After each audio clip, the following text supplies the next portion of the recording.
Good morning, students.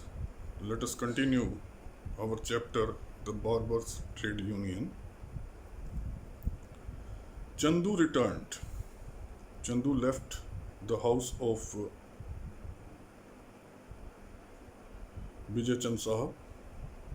His face was flushed. His face was red in color because of anger. He was completely taken aback. He was completely stunned, completely shocked. He did not look at me because of the shame he felt at being insulted before me, whose hero he knew he was. Without looking at me, writer says that Chandu left that place. The reason was he felt ashamed because he was insulted in front of the author, who is supposed to be the friend and to whom Chandu was a hero in himself. And he rushed towards the shop of Thanu Ram, the Sahukar of the village. He ran towards the shop of Thanu Ram. He was a rich person of the village, Shahukar, who kept a grocer's store at the corner of the lane, who was running there a grocery shop at the corner of the street. Devi, the landlord's son, had begun to cry at his father's harsh words. Devi, the son of landlord, he started weeping because of the harsh reaction of his father against Chandu. And I stopped to quieten him. I stopped there to pacify, to calm Devi. When I got to the head of the lane, I saw the Shahukar with one end of the scale in which he had been weighing grain lifted in the one hand. He says that when I reached there at the corner of the street, at the end of the street, he says that I saw the shopkeeper, the Sahukar, he was having a balance in his hand and he was weighing grain, abusing Chandu in the foulest way. He was also scolding, he was also abusing Chandu in a very bitter manner. You little swine, you go disguising yourself as a clown when you ought to be bearing your responsibilities and looking after your old mother. Sahukar was saying to Chandu that you are a little swine. The time when you should take care of your mother, you should bear your responsibilities, you are wearing the clothes of clown. You go wearing the defiled clothes of the hospital folk. Go away from here. You are wearing old dirty clothes of a hospital staff, that of the doctor. Go and come back in your own clothes. Go and come back to me wearing your original clothes. Then I shall let you cut my hair. Then I will allow you to cut my hairs. And as he said so, he felt for the ritual tuft knot on the top of his head.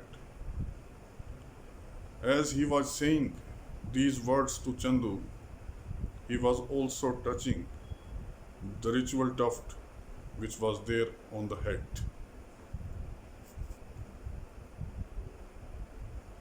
Chandu looked very crestfallen with this reaction of Shahukar.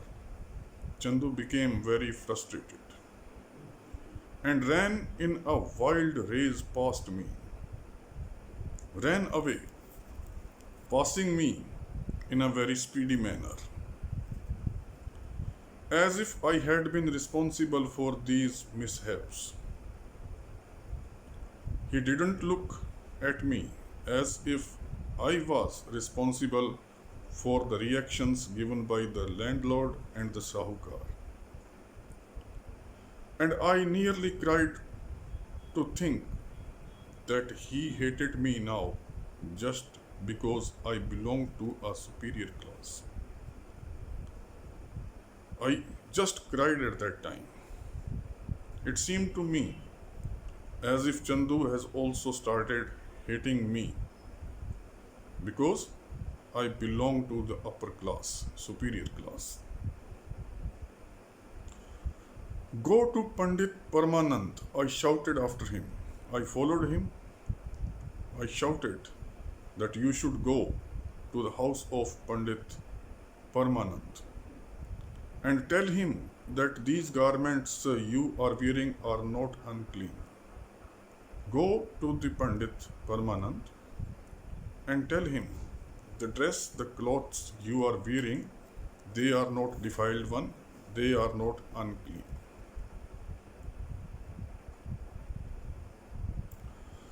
Oh, so you are in league with him, said Pandit Paramanand, emerging from the landlord's home, where he had been apparently summoned to discuss this unholy emergency.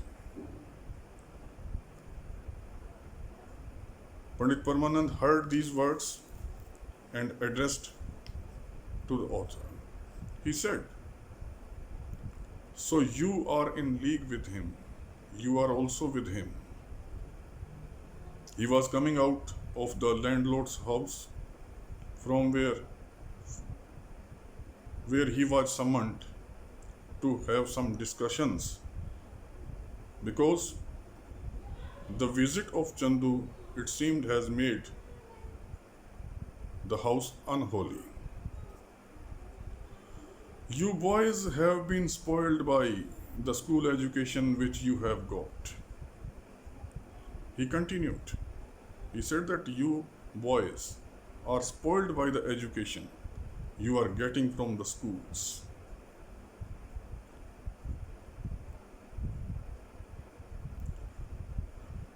It may be all right for you to wear those things because you are going to be a learned man, but what right has that low-caste boy to such apparel? Addressing to the author, Pandit says that it may be all right for you to wear those things. If you wear such type of clothes, it would be all right. Why? Because you are going to be a learned man.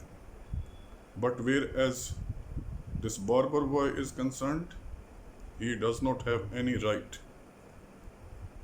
because he belongs to the low caste and he doesn't have such rights to wear such uniforms, such dress. He has got to touch our beards, our head, our hands. While shaving, while cutting our hair, he has to touch our body, our beard, our head, our hands. He is defiled enough by God. As he has taken birth in a low caste family, he is already punished by the God. He is already defiled. Why does he want to become more defiled? Why does he want to be defiled more by wearing these dresses, such clothes? You are a high caste boy and he is a low caste devil. He is a rogue. Pandit abuses Chandu. Addressing to the author, he says that if you do this thing, it is all right because you are a high caste boy. and he is a low caste devil. Chandu had heard this. Chandu also heard these words of Pandit Parmanand. He did not look back and ran in a flurry. He did not look backward, and in a very speedy manner he ran away, as if he were set on some purpose which occupied him more than the abuse which had been the cause of this flight. It seemed, the way he ran from that spot, it seemed as if Chandu was having some purpose in his mind. This was not supposed to be the reason that he was abused by the Pandit and he ran away. But the manner, the way he left that place, it seemed that some particular target, some particular purpose was there in the mind of Chandu. My mother called to me and said it was time for me to eat and go to school. Meanwhile, my mother called me and said, now it is time, you should eat something, and now you are to go to school, or I should be late. Otherwise, I should be late in attending the school. And she could not resist the temptation to lecture me again about my associating with the barber boy. She could not stop herself, nature-wise, to give me a lecture again, whereas my friendship with Chandu was concerned. Chandu, a barber's boy. But I was very disturbed about Chandu's fate all day. Throughout the day, I remained disturbed, thinking about the Chandu's fate. And on my way back from school, I called in at the hovel where he lived with his mother. As I was returning from the school, I stopped there near the hut of the Chandu where he lived with his mother, and I called him. Mark it here. Thank you very much. We shall continue in our next lecture.